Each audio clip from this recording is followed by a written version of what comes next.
का स्वागत करता हूं। थोड़ा सा इंतजार करते हैं बाकी सब लोगों के आने का। शेयर कर देते हैं तब तक क्लास को। ठीक है, तो कैसे हैं आप लोग?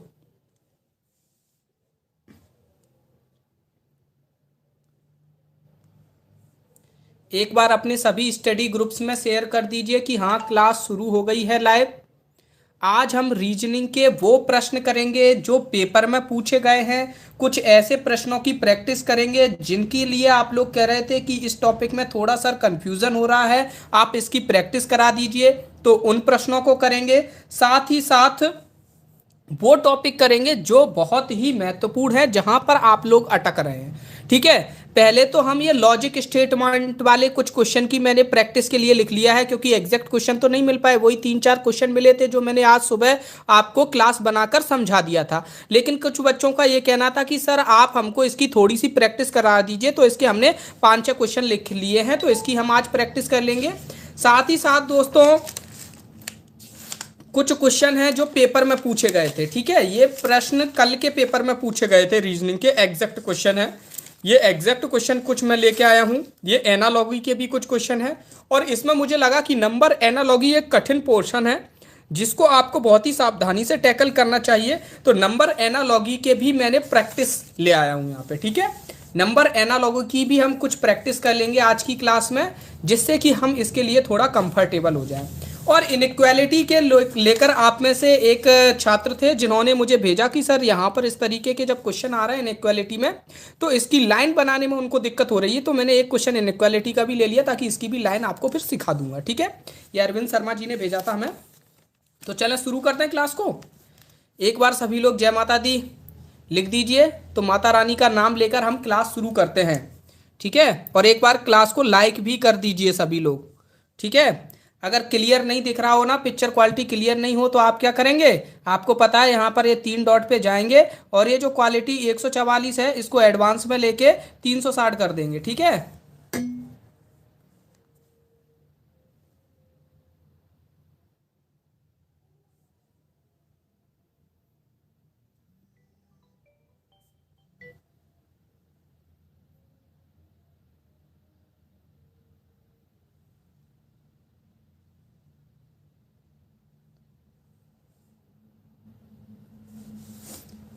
शुरू कर दिया जाए।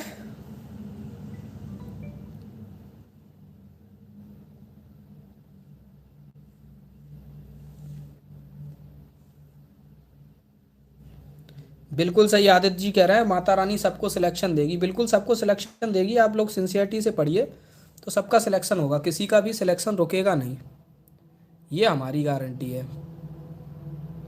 ठीक है, क्योंकि ये टॉपिक आपको कोई नहीं पढ़ाएगा। कोई इसलिए नहीं पढ़ाएगा क्योंकि ये नया टॉपिक है, किसी बुक में है नहीं। ठीक है, तो हर टीचर हिम्मत नहीं करेगा इस टॉपिक को पढ़ाने की, कुछ गलती हो जाए, कहीं कुछ हो जाए, इस वजह से डरेंगे। वो आपको बताएंगे भी नहीं कि इस टॉपिक के क्वेश्चन आ रहे हैं, जबकि यहाँ पर बच्चों ने मुझे लगातार भेजे हैं, इसलिए हम इसको करा रहे हैं। पहले भी जब ये नया टॉपिक आया था तब भी हमने कराया था और अभी भी करा रहे हैं। ठीक, चलिए पहला क्वेश्चन है, हमने ये खुद से बनाए, ये क्वेश्चन खुद के हैं, ये पेपर पे आए हुए नहीं है। ठीक है, देखो कथन क्या कह रहा है, यदि राम अच्छा लड़का है तो श्याम कलेक्टर है। ये आपका इफ स्टेटमेंट का क्वेश्चन है। हमको यहाँ पर इससे बिल्कुल भी मतलब नहीं होता है कि ये भीतर क्या लिखा है। ये राम अच्छा लड़का है ये नहीं पढ़ेंगे, श्याम कलेक्टर है इससे भी हमको कोई मतलब नहीं है। हम बस ये देखेंगे क्या ये सेंटेंस पॉजिटिव लिखा हुआ है या निगेटिव लिखा हुआ है। अगर इसके अंदर कुछ भी नहीं नहीं लिखा है तो ये पॉजिटिव है, और ये भी पॉजिटिव सेंटेंस लिखा हुआ है। तो हम क्या मान लेंगे, ये सेंटेंस हमारा ए है, कि यदि ए है तो बी है। और इसके आंसर क्या होते हैं, इसके आंसर केवल 2 होते हैं। हमने सुबह के लेक्चर में आपको बताया था इसका आंसर क्या होता है। ए, एक तो ए होता है कि ए है तो बी है, और एक होता है कि बी नहीं है तो ए नहीं है। नहीं का मतलब जो है उसको हमने चिन्ह के रूप में दर्शाया, ऊपर बार लगा देते हैं, उसको नहीं बोलते हैं। अगर बी नहीं है तो ए नहीं है, इसी क्रम में ये सत्य होंगे, उसके अलावा कोई भी सत्य नहीं होगा। ठीक है, ये 2 ही आपके राइट आंसर आएंगे। अगर कहीं पर ऐसा लिखा हुआ है कि बी है तो ए है, ये गलत हो जाएगा। अगर कहीं पर ऐसा लिखा हुआ है कि ए नहीं है तो बी नहीं है, तो ये भी आपका गलत हो जाएगा। ठीक है, पीछे से ना ना सही होता है, आगे से हाँ हाँ सही होता है। तो अब देखो ये लोग प्रश्न कैसे पूछ रहे हैं। सर आज के जीएस के प्रश्न क्यों नहीं दिए? एक्चुअली आज मेरी तबीयत बहुत ख़राब हो गई थी, अभी मैं दवाई लेकर ही बैठा हूँ यहाँ पे, ठीक है। और फिर ज़्यादा एग्जैक्ट ऑथेंटिक क्वेश्चन भी नहीं मिल पाए थे, कुछ ही क्वेश्चन मिले थे, इसलिए मैंने आज के जीएस के क्वेश्चन नहीं दिए, ठीक है। अगर किसी के पास हो क्वेश्चन, किसी का पेपर रहा हो, तो हम ऑथेंटिसिटी के साथ वहाँ पर करवा भी पाएंगे, ठीक। पीएससी सर का स्वागत है आपका, मानक स्टडी। चलो, राम अच्छा लड़का। अब देखो इसका मतलब क्या है, अब ये सेंटेंस पढ़ा करेंगे, इसका मतलब क्या है, इसका मतलब है ए, ये ए लिखा हुआ है, राम अच्छा लड़का है। ये क्या लिखा है, राम अच्छा लड़का नहीं है, इसका मतलब है ये क्या लिखा है, ए बार लिखा है। ये क्या लिखा है, ए बार लिखा है। श्याम कलेक्टर है, ये क्या लिखा है, बी लिखा है। श्याम कलेक्टर नहीं है, ये क्या लिखा है, बी नॉट लिखा है, बी नॉट लिखा है, बी बार लिखा है, ठीक है। आपका आंसर क्या हो जाएगा, बी बार के बाद ए बार, यानी कि डी के बाद बी। एक तो ये आंसर हो जाएगा, और दूसरा आपका आंसर क्या हो जाएगा, ए के बाद बी, ए के बाद बी, यानी कि ए और सी। ए और सी इन दो में अगर कोई भी ऑप्शन में दिया हो तो वही आपका आंसर है, डी भी दिया हो या ए सी दिया हो। देखो चेक करो, डी सी, ए बी, ए सी और सी ए सी दिया है तो ये आपका आंसर हो जाएगा। कभी भी ये दोनों नहीं दिए होंगे आपके ऑप्शन में, कभी भी ये दोनों नहीं दिए होंगे कि डी बी भी दे दें और ए सी भी दे दें, ठीक है। और यहां पर भी क्रम का विशेष ध्यान रखेंगे। ये देखिए रामनिवास जी भी कह रहे हैं सर ऐसे ही क्वेश्चन आ रहे हैं। रामनिवास जी आपका कब था पेपर, क्लियर है ना। अगर ऑप्शन में डी भी आता, ए सी नहीं आता, तो वो भी आपका आंसर होता, ठीक है। बढ़ते हैं अगले क्वेश्चन पे। यदि अवधेश सर से पढ़ा है तो परीक्षा निकल जाएगी, यदि अवधेश सर से पढ़ा है तो परीक्षा निकल जाएगी, क्लियर। अब यहां पर क्या है, पहला सेंटेंस क्या है, बात सही है ये कि नहीं। ये क्या है आपका ए, और ये क्या है आपका, परीक्षा निकल जाएगी बी, ठीक है। फिर ये ए जो लिखा है ये क्या है आपका, अवधेश सर से पढ़ा है ए, अवधेश सर से नहीं पढ़ा है यानी कि ए नॉट, ठीक है। परीक्षा निकल जाएगी बी, परीक्षा नहीं निकलेगी बी नॉट, ठीक, क्लियर है। आंसर क्या होगा आपका, एक तो आंसर होगा बी नॉट ए नॉट, और एक आंसर होगा ए बी। तो बी नॉट आपका डी है और ए नॉट आपका बी है, तो आंसर क्या हो जाएगा, डी बी, या फिर आंसर क्या हो जाएगा, ए सी। इन दोनों में से एक आंसर होगा, डी बी या ए सी। अब ऑप्शन में देखो, डी ए नहीं, ए डी नहीं, सी ए नहीं, डी बी आंसर में, ये हमारा आंसर हो जाएगा, क्लियर है, बिल्कुल क्लियर है। अच्छा रामनिवास जी पूछ रहे हैं, हाँ बिल्कुल यही आ रहे हैं। कल एक आप में से जो रोहित सर थे उनका एक स्टूडेंट लिख के लाया था क्वेश्चंस, तो वो 5 क्वेश्चंस लिख के लाया था, एक का कथन लिख लाया था, एक का निष्कर्ष लिख लाया था, और 3 एग्जैक्ट क्वेश्चन लिख के लाया था, ठीक है। तो वो मैंने सुबह आपको कराए थे कि नहीं। आज तानसेन का मकबरा आया था, आज ये आया था कि तानसेन की नगरी किसे कहते हैं, ठीक है, तो ग्वालियर को कहते हैं। इतने चीजें समझ में आ रही हैं, मैं बिल्कुल इसी तरीके से लेके जा रहा हूं ताकि आपको दिक्कत ना आए, बिल्कुल सरल से कठिन की ओर ले जाऊंगा, ठीक है। या तो गुंजन गुरु है या सचिन लफंगा है, तो यहां पर गुंजन गुरु है, ये क्या आ जाएगा हमारा ए, सचिन लफंगा है, ये क्या हो जाएगा बी।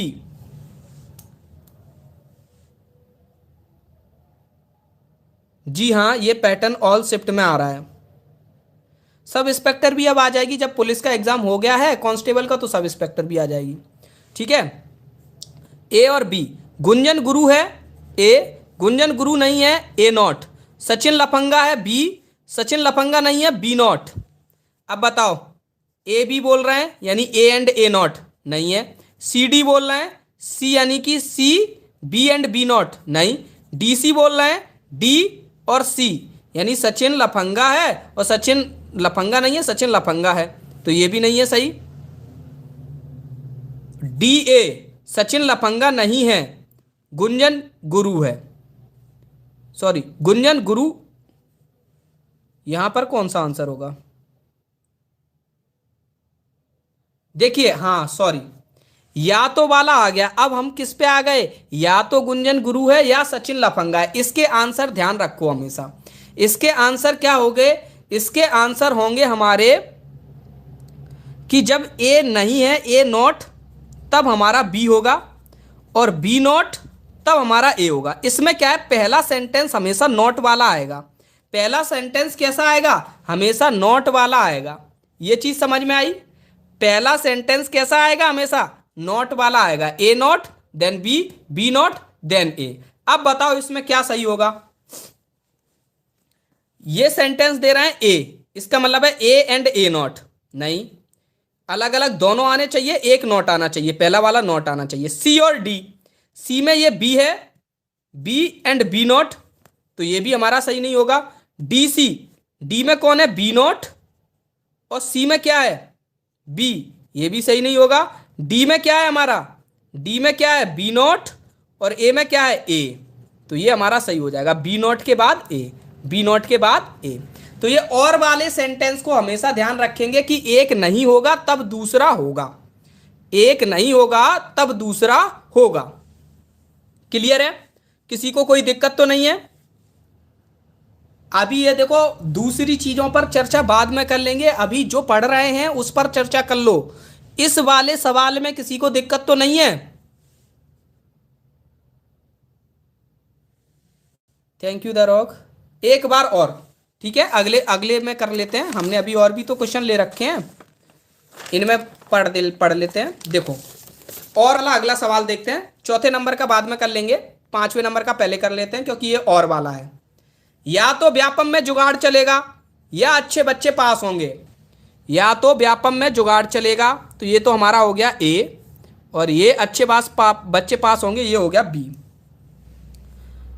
या तो ए है या बी है। अब क्या है ना, सबसे पहली चीज तो ये है कि कभी भी इनकी भाषा को आपस में इंटरकनेक्ट मत करना। इनकी भाषा को अगर आपने इंटरकनेक्ट कर लिया तो आप गलती कर दोगे, गलत कर दोगे कि व्यापम में जुगाड़ चल रहा है फिर बच्चे पास होंगे, बच्चे पास नहीं हो पाएंगे अगर जुगाड़ नहीं चलेगा, तो ऐसा वैसा आप इंटरकनेक्ट करोगे तो वहां पे आप गलती कर जाओगे, ये नहीं। और आंसर के बारे में भी ज्यादा नहीं सोचना है, केवल दो आंसर होते हैं, केवल दो आंसर होते हैं इसके, केवल दो, उनमें से कोई एक ऑप्शन में आ जाएगा। ठीक है, उनमें से कोई एक ऑप्शन में आ जाएगा। पहला आंसर क्या होता है कि ए नहीं है तब बी है, और दूसरा होता है बी नहीं है तब ए है। इसके अलावा और कोई भी आंसर नहीं होता। ठीक है, और जो लॉजिक होता है उसमें क्या होता है, या तो ए है, वो ए नहीं है तब बी है, बी नहीं है तब ए है, तभी कंफर्मेशन होगा कि ए बी है। ठीक है, ए नहीं है तो ही बी होगा, और बी नहीं है तभी ए होगा। ठीक है, तभी ये कंफर्मेशन होगा। अब यहां पर देख लो क्या है, पहला वाला सेंटेंस क्या है, व्यापम में जुगाड़ चलेगा, ये ए है, व्यापम में जुगाड़ नहीं चलेगा, ये ए नॉट है, बच्चे पास होंगे, ये बी है, और बच्चे पास नहीं होंगे, ये बी नॉट है। तो बताओ क्या आंसर होगा, कमेंट में बताओ आंसर क्या होगा। सर कितने नंबर आ रहे हैं सर जी, ये कितने नंबर आ रहे हैं सर जी, ये कितने नंबर आ रहे हैं सर जी। यादव जी इसके 5 नंबर आ रहे हैं इस चैप्टर के, ये वाले जो टॉपिक हैं इसके 5 नंबर आ रहे हैं। ठीक है सर, 60 मार्क्स आए, एसटी कैटेगरी में सिलेक्शन होगा क्या, सजेशन करिए। और रो रहे हैं, कौन है भैया ये, कैलाश बघेल जी।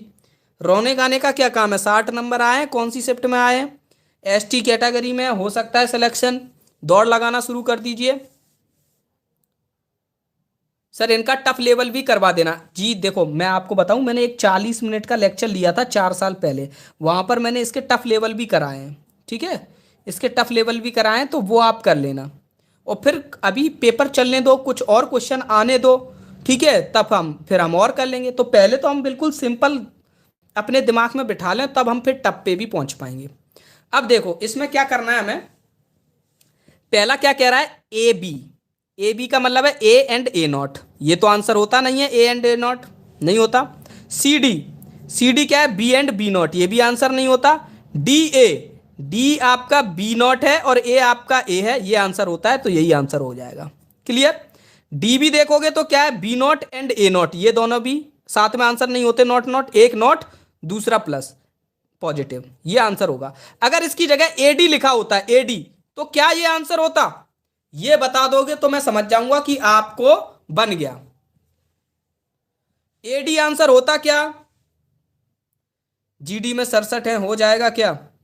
अरे यार ये फालतू के क्वेश्चन मत पूछा करो, जब पढ़ा रहे हैं ना वैसे लिख दिया करो, जीडी में कितने में क्या होगा, आप सबको पता है कितने नंबर में होगा सिलेक्शन, फिर भी टीचर से सहानुभूति चाहिए। एक बार रीजनिंग के ऑल टॉपिक बता दीजिए, ऑल टॉपिक अभी बता देते हैं क्या क्या आ रहा है। ये नहीं होगा। वेरी गुड मेगा जी, वेरी गुड अनिल जी, ये चाहिए मुझे। वेरी गुड राज जी। जो क्लास में चल रहा है पहले उस पर ध्यान दो, बाकी सब चीजें बाद में चर्चा कर लेंगे हम, ठीक है। एक दिन एक सेशन ही रख देंगे कि कितने नंबर पे हो, कितने नंबर पे होगा, कितने नंबर पे नहीं होगा, ये सारी चीजों का एक सेशन रख देंगे एक दिन, ठीक है। तो एडी नहीं होगा, डीए होगा। पहले नोट आना चाहिए तब प्लस आएगा, ठीक।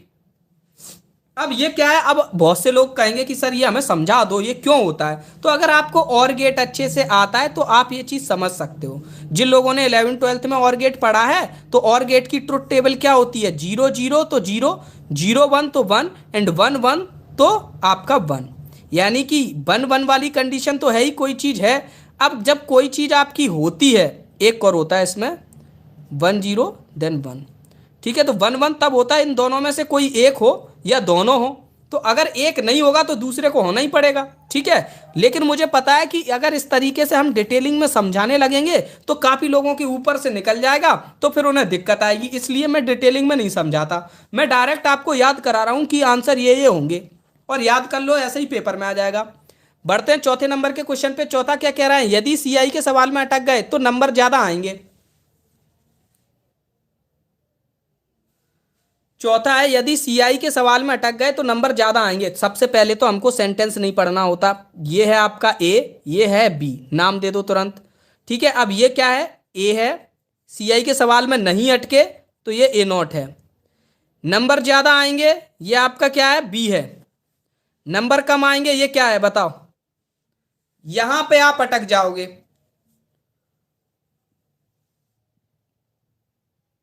लकी जी कह रहे हैं क्वालिटी क्लियर नहीं आ रही। आप अपने मोबाइल में क्या करिएगा, यहाँ पे जाइएगा ऐसे 3 डॉट पे, और ये जो क्वालिटी है इसको 360 पिक्सल कर लेना कम से कम।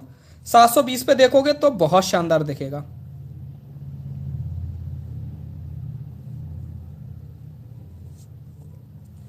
ये बी नॉट नहीं होगा, ये कुछ नहीं होगा, इररिलेवेंट, कुछ नहीं होगा, इररिलेवेंट, ठीक है। ये क्यों इररिलेवेंट होगा, अगर आपने मेरा डिटेल वीडियो देखा ना 40 मिनट वाला, ठीक है, लिंक पिन कर देंगे अभी ढूंढ डाल के। किसी के पास हो वो लिंक तो यहां डाल दो, मैं पिन कर दूंगा यहीं से, ठीक।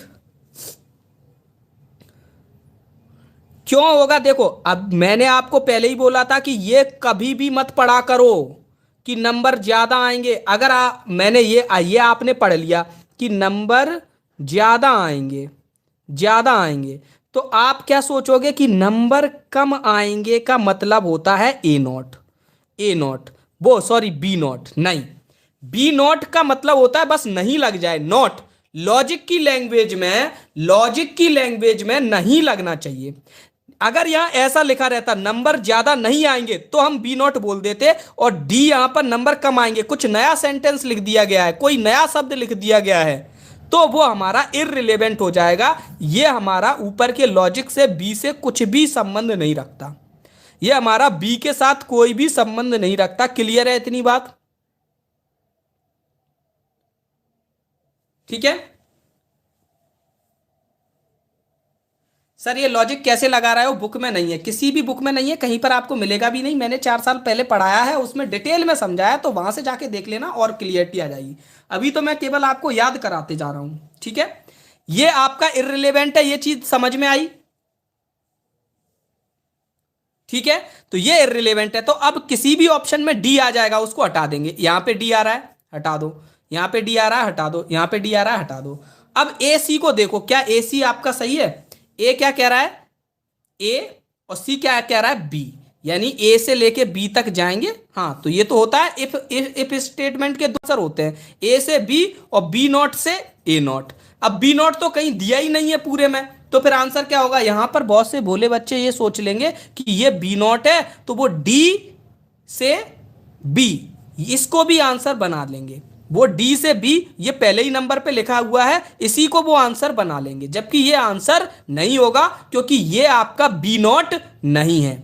बी नॉट का मतलब यह है कि नंबर ज्यादा नहीं आएंगे। लॉजिक की भाषा समझनी है, कभी भी यहां पर जो भाषा लिखी है उस पर ध्यान मत देना, ठीक है। हिंदी हिंदी पर ध्यान मत देना, लॉजिक लैंग्वेज समझना। तो लॉजिक लैंग्वेज में बी नॉट आपका क्या होगा, नंबर ज्यादा नहीं आएंगे, नंबर कम आएंगे, बी नॉट नहीं होगा, क्योंकि कम अपने आप में एक नया शब्द आ गया। क्लियर है ये बात? डेली तो कराते हैं क्लास शुभम जी, कल भी क्लास ली थी हमने, है ना। चलो अब बढ़ते हैं। ये आपका एग्जैक्ट क्वेश्चन आया हुआ है पेपर में, ये 11 तारीख की सेकंड शिफ्ट का प्रश्न है। यदि उसका चयन हुआ तो वह अधिकारी होगा। निष्कर्ष पहला, उसका चयन हो गया, उसका चयन नहीं हुआ दूसरा निष्कर्ष, तीसरा वह अधिकारी है और चौथा वह अधिकारी नहीं है। ऑप्शन मैंने लिखे नहीं है, इसके दो आंसर निकल सकते हैं। आप लोग कमेंट करके बताएंगे कि दोनों आंसर क्या होंगे और उन दोनों में से कोई एक ऑप्शन में दिया जाएगा।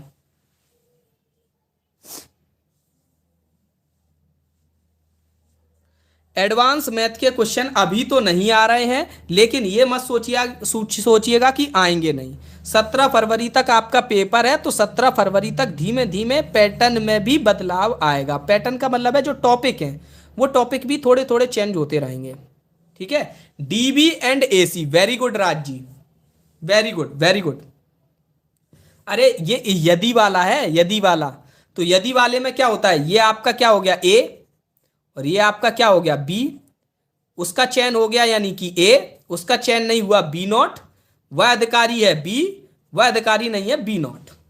आंसर क्या क्या हो जाएंगे, ए से बी होता है यानी कि ए आपका हो गया ए और बी हो गया आपका कहां सी, सी वाले ऑप्शन पे बी लिखा है तो ए सी आ जाएगा आंसर।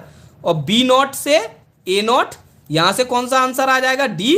बी नॉट कहां पे लिखा है डी वाले ऑप्शन में और ए नॉट कहां पे लिखा है बी वाले ऑप्शन में। तो इन दोनों में से कोई एक आपका आंसर में दिया होगा, या तो एसी दिया होगा या डीबी दिया होगा और आपका आंसर दे दिया होगा, ठीक है।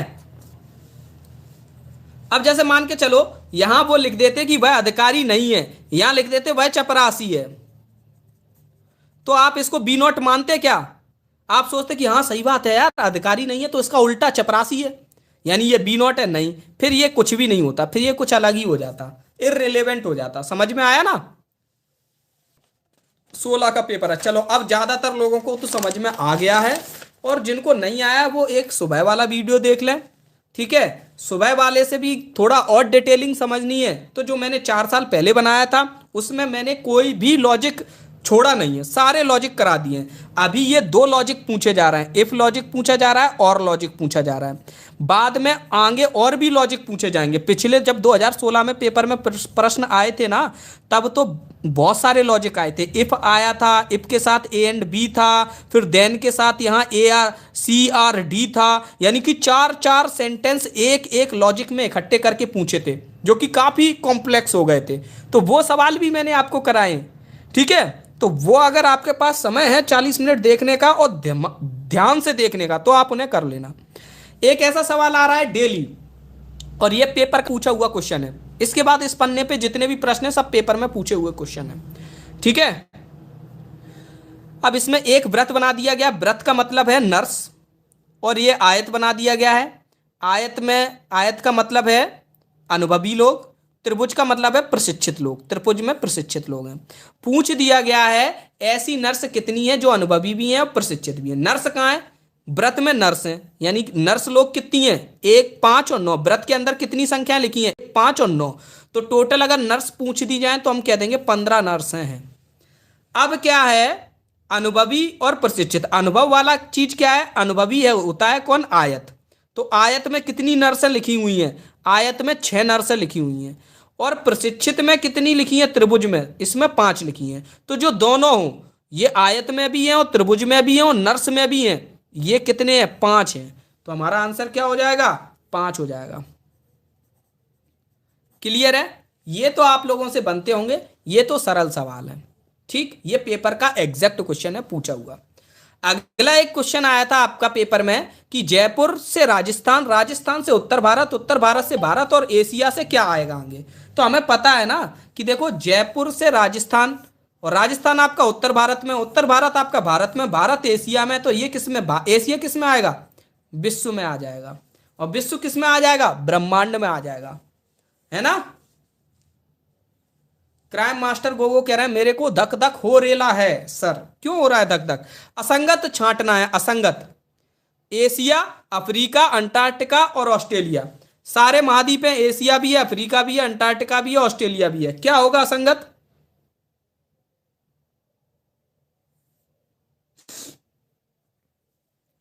यहां पर भी लोग रहते हैं, यहां पर भी लोग रहते हैं, यहां पर भी लोग रहते हैं, यहां पर लोग नहीं रहते, तो ये हमारा असंगत हो जाएगा। ठीक है, ये हमारा असंगत हो जाएगा। क्लियर है ना? कुछ तो लॉजिक दिमाग में बैठाना ही पड़ता है। ये क्वेश्चन आपके पेपर का आया हुआ है, ये है नंबर एनालॉजी। अब मैं आपको बताऊं कि नंबर बच्चों के कम क्यों आ रहे हैं। नंबर एनालॉजी जो है ना, ये एक कठिन चैप्टर मानता हूं मैं, क्योंकि ये या तो आपको देखने से ही बन जाएगा, या फिर आपको फिर इसमें लगे रह जाओगे, और ये आपका क्या ना टाइम ब्रेकिंग हो जाएगा, ये ब्रेक लगा देगा आपके पे, और इसकी वजह से हो सकता है आप पूरा पेपर ना कर पाओ। आपको लगे कि नहीं नहीं नहीं मैं निकाल लूंगा, कुछ तो लॉजिक हो गई, और कब 3 से 4 मिनट आप निकाल दोगे आपको पता ही नहीं चल जाएगा। एक क्लास एनालॉजी पर भी लाओ सर, इसी क्लास में एनालॉजी के हम 7-8 क्वेश्चन प्रैक्टिस करेंगे, और फिर आपकी जिम्मेदारी है कि आपका पेपर है, आपको अपने पेपर की खुद जिम्मेदारी लेनी पड़ेगी, और खुद एनालॉजी के क्वेश्चन ज़्यादा से ज़्यादा प्रैक्टिस करनी पड़ेंगे। और आपको पेपर में भी संयम बरतना पड़ेगा कि 1 मिनट के अंदर अगर आपका एनालॉजी का क्वेश्चन हो रहा है तो ठीक है, नहीं हो रहा है तो छोड़ दो, वो हमेशा आपके दिमाग में रहेगा, और जैसे ही वो दिमाग में आएगा और उस टाइम आप कर देना। इसका आंसर क्या आएगा बताओ? कुलदीप सूर्यवंशी जी कह रहे हैं 110 की जगह 10 था सर। 110 की जगह 10 था क्या? देखो 110 से तो इसका आंसर आ रहा है, देखो 47, 42 है हमारा। 42 को क्या लिख सकते हैं हम? 6 × 7। और 72 को क्या लिख सकते हैं? 8 × 9। इसका मतलब क्या है, यहां पर 2 बढ़ गया और यहां पर भी 2 बढ़ गया, ठीक है। और 110 को क्या लिख सकते हैं? 10 × 11। तो 10 में 2 बढ़ा दो कितना? 12। और 11 में 2 बढ़ा दो क्या? 13। तो 12 × 13 कितना हो जाएगा? 156। ये हमारा आंसर हो जाएगा। क्लियर है?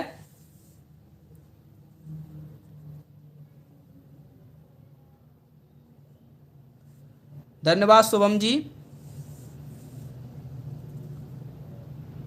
4 का क्यूब प्लस 2 का क्यूब, 4 का क्यूब, 4 का क्यूब कितना? 64 प्लस 2 का क्यूब कितना? 72। अच्छा, तो फिर क्या हो जाएगा? देखो एनालॉगी के बहुत सारे आंसर होते हैं, ये बात क्लियर है कि एनालॉगी के बहुत सारे आंसर होते हैं, लेकिन कौन से आंसर को, किस पैटर्न को सोचकर एग्जामिनर ने क्वेश्चन बनाया है, वही पैटर्न हमारे भी दिमाग में आ गया, उसके अलावा कोई ऑप्शन में से पैटर्न नहीं बन रहा है तो वही आंसर हो जाएगा। लेकिन अगर दो ऑप्शन, 2 पैटर्न बनना है तो वो ऑप्शन, उस क्वेश्चन पे जब कोई वो लेगा, क्या कहते हैं, क्या कहते हैं उसे, आपत्ति लेगा, तो उस प्रश्न को हटा दिया जाएगा। अच्छा 10 था क्या यहाँ पे? तो 10 से कोई लॉजिक बन रहा है क्या? 10 से सोचो कोई लॉजिक बन रहा है तो।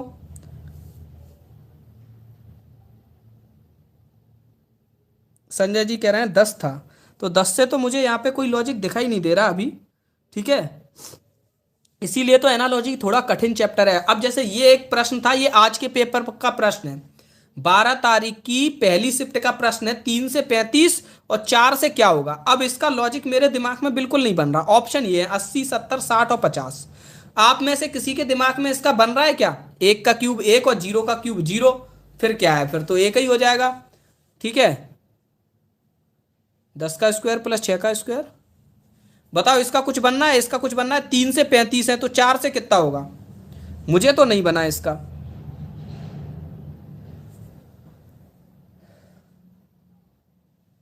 देखो एनालॉगी के क्वेश्चन हो गए, पूर्व धारणा के क्वेश्चन हो गए। बहुत सारे पेपर वाले, बहुत सारे पेपर में इन प्रश्नों से बचा जाता है। जैसे यूपीएससी पहले पूछा करती थी पूर्व धारणा के प्रश्न, लेकिन पूर्व धारणाओं में बहुत सारे लॉजिक आ जाते हैं, ठीक है, क्योंकि उसमें भाषा का महत्व होता है। भाषा का महत्व होता है तो उन सवालों को फिर क्या है, उन्होंने इग्नोर करना स्टार्ट कर दिया। और ज़्यादातर एग्जाम वालों ने इग्नोर करना स्टार्ट कर दिया, लेकिन व्यापम ने इस बार फिर से पूछने लग गए पूर्व धारणा को। इसकी जगह तो लॉजिक स्टेटमेंट अच्छा है कि उसमें गलती के चांस नहीं है, जो लॉजिक है सो है। ऐसे ही एनालॉगी में कभी कभी दो पैटर्न बन जाते हैं, दो पैटर्न बन गए 3 × 15 एच 4 × 15, तो 3 × 15 35 कहाँ हो रहा है, 3 × 15 तो 45 होता है, और 4 × 15 कितना हो जाएगा। अच्छा, ये लॉजिक है। 3 × 15 45, और 45 में से 10 घटा दिया, 4 × 15 60, और 60 में से 10 घटा दिया, इस तरीके से 50 आंसर। चलो ये भी एक बन गया, है ना। चलो बहुत बढ़िया। देखो अब आप लोगों के साथ डिस्कस किया तो चीजें बन गई कि नहीं। अब एनालॉगी के कुछ क्वेश्चन मैंने आपकी प्रैक्टिस के लिए लिए हैं ताकि आप एनालॉगी को समझ पाएं, ठीक है। और एनालॉगी एक दो धारी तलवार है, ये मान के चलिए, ठीक है। नंबर एनालॉगी जब आएगी आपके पेपर में, ये दो धारी तलवार है, ये आपके पूरे पेपर को भी बिगाड़ सकती है। अगर आपसे नहीं बन रही है फिर भी आप उसमें टाइम पे टाइम दे रहे हो तो दिक्कत भी हो सकती है। दीपिका जी कह रही तपोभूमि क्लासेस कहाँ की है। तपोभूमि क्लासेस आप लोगों की है और कहाँ की है, यही ऑनलाइन लगती है और आप ही सभी की क्लास है ये। 50 राइट होगा। अब वही तो मैं कह रहा हूँ 50, कोई दूसरा भी 70 के लिए लॉजिक बना लेगा। अगर वो लॉजिक सही बैठ रहा होगा तो ये पेपर में ये क्वेश्चन हटा दिया जाएगा कि अगर देखो यहाँ से किसी ने लॉजिक बनाया 3 × 3 × 5, 3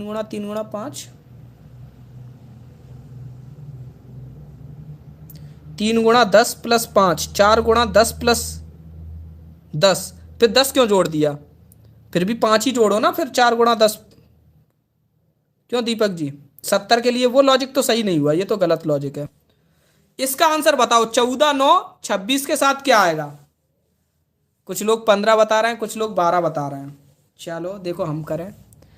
अब देखो, अब मैं ये सारे सवाल जल्दी जल्दी कर दूंगा, क्यों, क्योंकि ये सवाल मैंने ही लिखे हैं तो मुझे पता है कि इनमें क्या क्या लॉजिक लगा है, ठीक है। तो ये सवाल मैं जल्दी कर दूंगा, इसका मतलब ये मत समझना कि ये सवाल सरल थे, ठीक है। आप जितनी ज़्यादा एनालॉगी की प्रैक्टिस करोगे उतना ही जल्दी आप एनालॉगी के सवाल कर पाओगे, ठीक। देखो 9 में करो गुणा, 9 में 2 का गुणा करो, 4 घटा दो तो कितना आ रहा है 14, ठीक है। 18 में से 4 घटा देंगे। ऐसे यहाँ 26 आया तो 26 कैसे आएगा बताओ। यहाँ मान के चलो यहाँ x है तो x में हम 2 का गुणा करते हैं और 4 घटा दें तब 26 होगा। तो 2x बराबर कितना आ जाएगा 30, तो x बराबर कितना आ जाएगा 15। तो इसका आंसर कितना सही है 15, ठीक है। 15 × 2 - 4 बिल्कुल सही। दीपा जी जब एमपी में कोई विधायक, बिल्कुल हम एनालिसिस कर रहे हैं, बहुत पहले से कर रहे हैं, है ना। ये रहा 13वां प्रश्न एनालॉगी का। 123/13 235 का क्या संबंध होगा इनमें से। 18 तारीख को है। थैंक्स सर, आपने हमारे लिए इतना कर दिया। Okay, you are most welcome Rahul ji.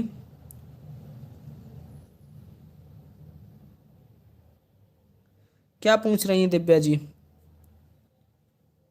GK का स्मार्ट रिचार्ज क्या है। सी आ गया इसका, कुछ लोगों का डी आया है, जेएसजी का सी आया है। अब मैं बताऊं ये बड़ा अलग ही टाइप का रहता है। अंडररेटेड मास्टर आप हैं, क्यों अंडररेटेड क्यों है। 1 2 3 13 देखो क्या किया गया है, 1 और 3 13 बनाया है, उस पर घात 2 चढ़ा दी है, बीच वाले संख्या को घात के रूप में चढ़ा दिया। तो 235 में देखो 2 और 5 लिखोगे 25 और बीच वाली संख्या को घात के रूप में चढ़ा दोगे तो 25 की घात 3, ये हमारा आंसर हो जाएगा, सी आंसर हो जाएगा, ठीक है। क्लियर है। बड़ा ही ऊट पटांग रहता है इसमें, कुछ भी लॉजिक सोचना पड़ता है, कुछ भी, बस दोनों में फिट बैठ जाए। 8 के साथ 28 तो 27 के साथ क्या आएगा बताओ। 8 के साथ 28 तो 27 के साथ क्या आएगा। ऑल ओवर कट ऑफ क्या रहेगी, अभी पेपर हो जाने दो तब कट ऑफ का डिस्कशन करेंगे।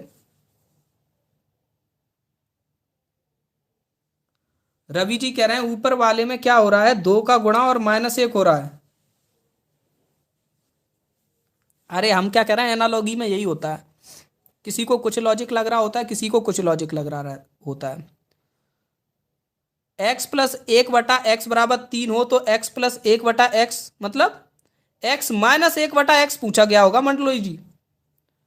मंडलोई जी ये कह रहे हैं, बाकी सब बच्चे बता तो देना इनको, 1/1/x बराबर 3 है, तो x माइनस 1/x कितना होगा बताओ, बताओ होशियार चंदो। 3 का वर्ग करेंगे 9, उसमें से 4 घटा देंगे, क्योंकि ये माइनस में है तो घटा देंगे, √5 हो जाएगा। ठीक है, ध्यान आया कि नहीं ये सबको? जी हाँ बिल्कुल, लॉजिकल इक्विवेलेंट से 5 क्वेश्चन आ रहे हैं।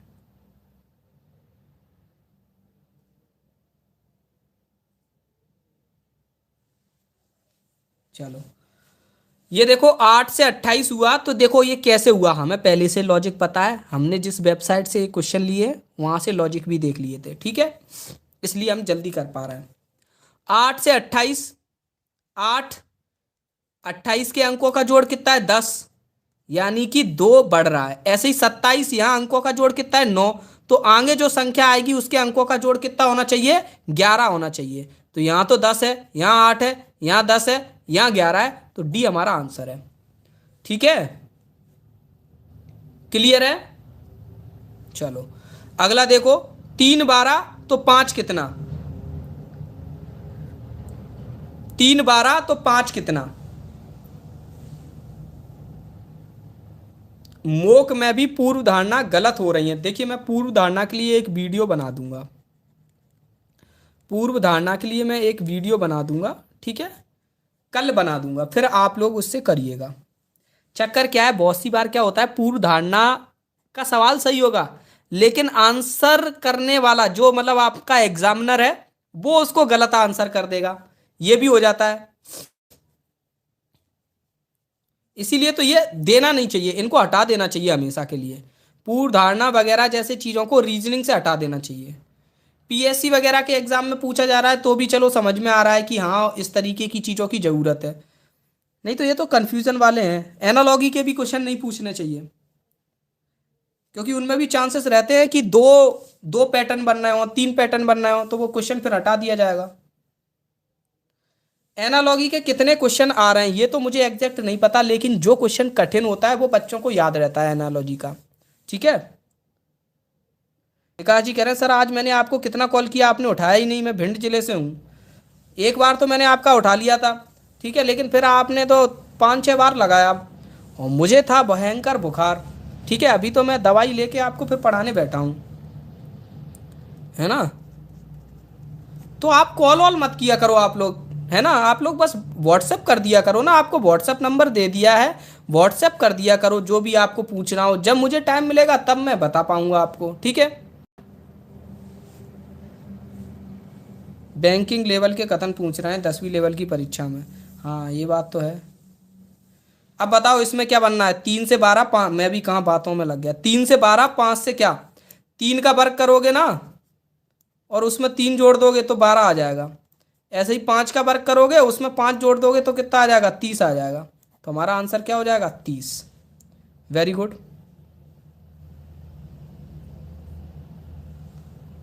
चलो इस टॉपिक के पता नहीं चले हैं कितने क्वेश्चन आए हैं, अब किसी बच्चे का पेपर होगा तो उससे पूछेंगे कि एनालॉगी के कितने आए हैं, पर 2-3 क्वेश्चन तो आ ही हैं। ठीक है, 16, 16 से 56 और 32 से कितना होगा बताओ, 16 से 56 32 से कितना होगा। कभी कभी एनालॉगी बिल्कुल ही सिंपल सो भी आ जाती है, जैसे कि यहाँ पे ये वाला सवाल 16 से 56, सबसे पहले यही पैटर्न ढूंढना चाहिए कि 16/56 बराबर 32 कुछ तो नहीं आ रहा है, तो हम 16 से इसको काट देंगे 2 बार, 2 का गुणा यहाँ कर देंगे तो हमारा x बराबर 112 आ जाएगा, और ये दिया भी है, यानी कि ये तो समानुपात का ही सवाल था। कभी कभी आपका रीजनिंग में सिंपल समानुपात का भी सवाल आ जाएगा, वास्तव में तो ये समानुपात के ही चिन्ह है।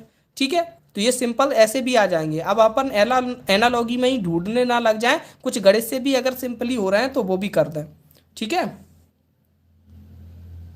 ब्लड रिलेशन वाले भी बताएं, अभी ब्लड रिलेशन वाला एक आध सवाल आ रहा है केवल।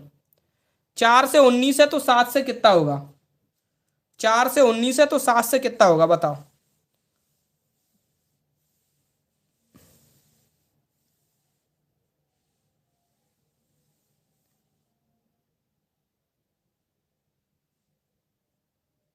52 आ रहा है काफी लोगों का।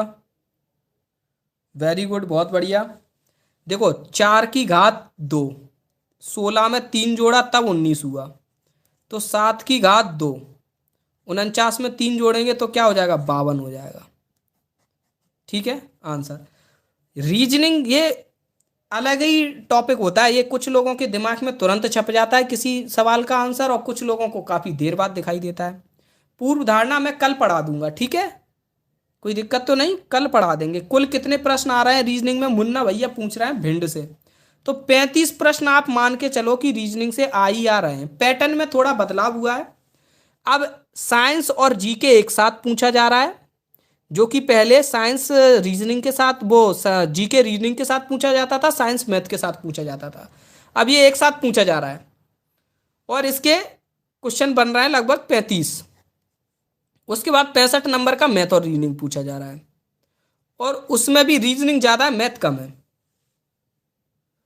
24 का 60 है तो 120 का क्या होगा, ये भी आपका डायरेक्ट ही है। 24/60 बराबर 120/x।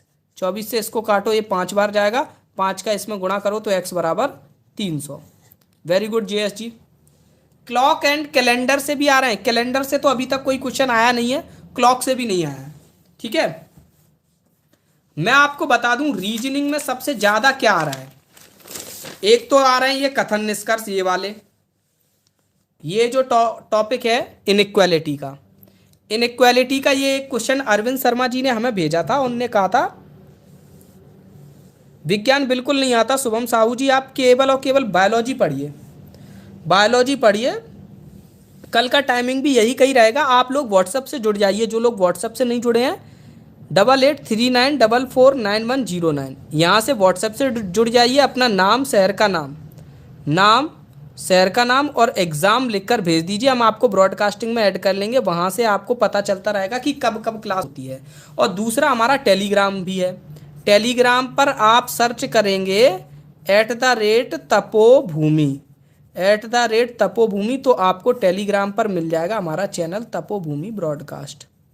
ठीक है, तपोभूमि ब्रॉडकास्ट, तो वहाँ से भी आपको क्लास, अब क्या मैं डेली फिक्स टाइम पर क्लास नहीं ले पाता क्योंकि कहीं ना कहीं चले जाते हैं। ठीक है, रवि जी कह रहे हैं अरे सर मेरी भी सुन लो, मेरी भी। जय भीम, जय भीम, बताइए क्या कह रहे हैं। अब देखो मैं आपको रीजनिंग के बारे में बताऊं कि 4 क्वेश्चन तो इनइक्वालिटी के आ रहे हैं, ठीक है, उसके बाद 5 क्वेश्चन लॉजिकल इक्विवेलेंट के आ रहे हैं, 5 क्वेश्चन सिलोजिज्म के आ रहे हैं, और फिर पूर्व धारणाओं के आ रहे हैं 4 क्वेश्चन या 5 क्वेश्चन कुछ भी। तो 5 5 10 और 4 18, तो 18 से 20 क्वेश्चन तो इन्हीं टॉपिक से आ गए। ये 4 टॉपिक से आपके 18 से 20 नंबर के क्वेश्चन आ गए।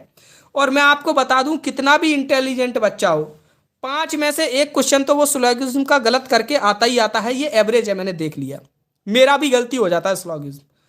कथन निष्कर्ष इनइक्वालिटी है, ये आप पूरा कर पाओगे, अगर आपने पढ़ लिया है तो ये पूरा कर दोगे, इसमें कहीं पर भी गलती नहीं होगी। लेकिन फिर भी जिसने पढ़ा नहीं है तो वो 4 में से 1 आधा ही सही कर पाएगा, वो सही कर ही नहीं पाएगा बाकी। ठीक है, और पूर्व धारणा 5 में से एवरेज मान के चलिए कि 3 ही सही होते हैं। जब आप पेपर देते हो तब आपको लग रहा होता है हमारे 5 सही है, ठीक है, हमारे 5 सही है, तब हमको यही लग रहा होता है। ठीक है, और रहा अब आपका ये लॉजिकल इक्विवेलेंट, तो ये मैंने आपको पढ़ा दिया, अब आपका बिल्कुल सही हो जाना चाहिए। ठीक है, तो ये मैंने 18 से 20 नंबर के, और फिर बाकी रैंकिंग के क्वेश्चन आ गए या फिर एनालॉगी के क्वेश्चन आ गए 3 4, तो इस तरीके से 35 नंबर की पहुंच जाती है आपकी।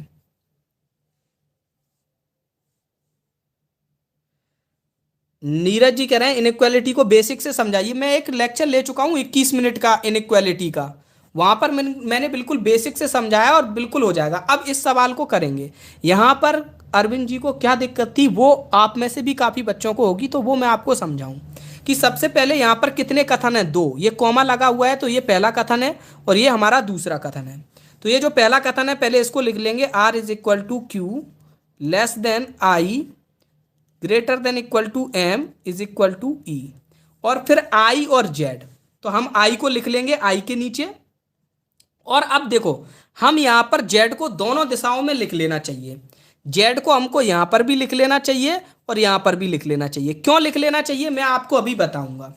जब हम जेड को इस दिशा में लिखाएंगे, देखो जेड की तरफ बड़ा मुंह खुला हुआ है तो जेड की तरफ बड़ा मुंह खोल देंगे, जेड की तरफ बड़ा मुंह खोल देंगे। तो इस तरीके से हम दोनों दिशाओं में लिख सकते हैं। दोनों दिशाओं में इसलिए लिखते हैं कि अगर मान के चलो आर का जेड के साथ संबंध निकालना हो, मान के चलो आर का जेड के साथ संबंध निकालना हो आर का, तो हम आर का जेड के साथ संबंध निकालने के लिए आर से आई तक आएंगे और फिर ऐसे जेड तक चले जाएंगे, है कि नहीं। और अगर हमको ई से संबंध निकालना हो, एम से संबंध निकालना हो, तो हम एम से ऐसे आए और फिर ऐसे जेड की तरफ चला जाए, हमको फिर लौट के उस तरफ ही नहीं जाना पड़ा, एक लाइन बन जाए हमारी, इसलिए हम दोनों तरफ कर लेते हैं। अब देखो पहला तो है हमारा क्यू और ई के बीच में संबंध, तो क्यू से हम ई तक जाते हैं तो चिन्ह चेंज हो गया, कोई संबंध नहीं बनेगा, हटा दो। देखो यहां पर इस तरफ चिन्ह था, यहां इस तरफ चिन्ह, चिन्ह का डायरेक्शन चेंज हो गया ना, चिन्ह का डायरेक्शन चेंज हो गया तो कोई संबंध नहीं बनेगा। अब हम एम और जेड के बीच में देखेंगे, तो हमने एम आई और आई से जेड पे पहुंचे, तो हम यहाँ एम लिख लेंगे, बड़ा बराबर आई है, फिर आई आपका जेड है, यानी कि एम और जेड के बीच में संबंध बन रहा है। और जो संबंध बन रहा है वो क्या है, ये आपका सबसे हाई प्रायोरिटी रहती है, तो जेड आपका बड़ा हो जाएगा एम से। जबकि उन लोगों ने क्या दे रखा है, उनने दे रखा है कि एम बड़ा है जेड से, तो ये भी गलत। तो यहां पर क्या हो जाएगा, दोनों के दोनों गलत हो जाएंगे। ठीक है सर, कथन पूर्वधारा वाले भी करा देंगे। 30 छात्रों को एक पंक्ति में, जेपी मंडलोई कह रहे हैं 30 छात्रों को एक पंक्ति में, राम दाएं से 13 है तो राम का बाएं से क्या स्थान है। देखो ये क्वेश्चन भी आ रहे हैं आपके, ये क्वेश्चन भी आ रहे हैं। 30 लोग हैं टोटल आपके, 30 लोग हैं, ठीक है, और एक आदमी है राम। राम वो क्या है, लेफ्ट से आपका 13वें नंबर पे है, तो ये पूछ रहा है कि वो राइट से कौन से नंबर पे होगा।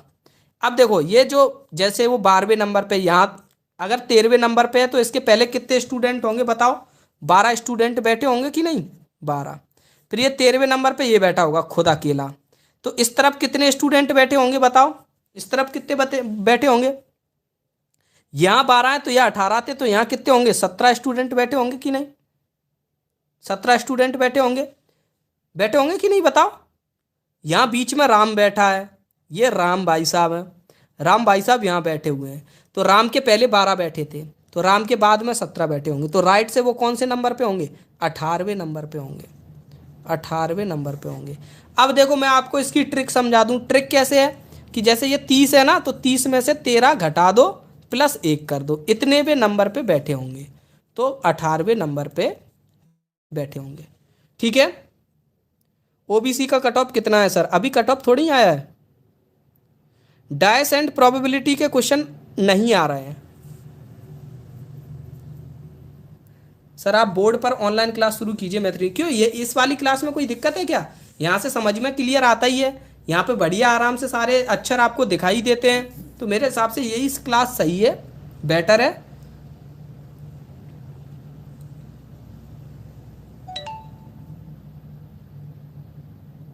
ठीक है,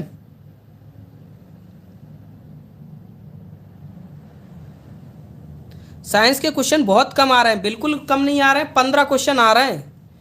और मैं बता दूं, चाहे कोई कुछ भी कहता रहे, जो बच्चे देके भी आए हैं अगर वो भी ये कह रहे हैं कि 10 क्वेश्चन आ रहे हैं, मैं मान ही नहीं सकता कि 10 क्वेश्चन आ रहे हैं।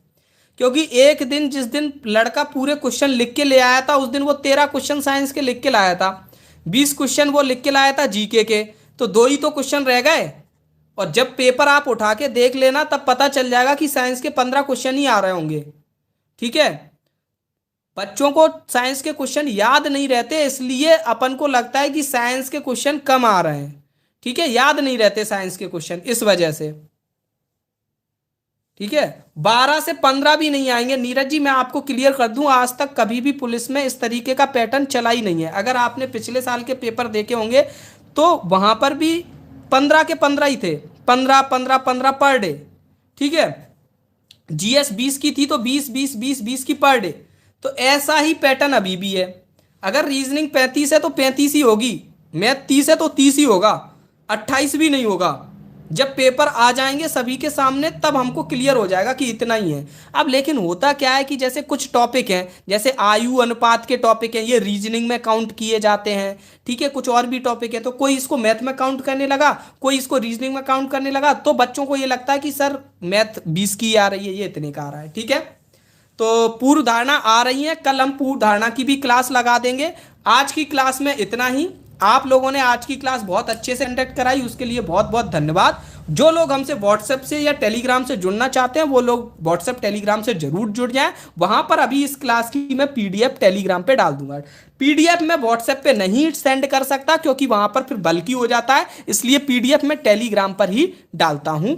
और जितने भी अभी तक पेपर आए उन सब की पीडीएफ आपको वहां पर मिल जाएगी। ठीक है, तो आज के लिए शुभ रात्रि, मिलते हैं कल। धन्यवाद। जय माता दी।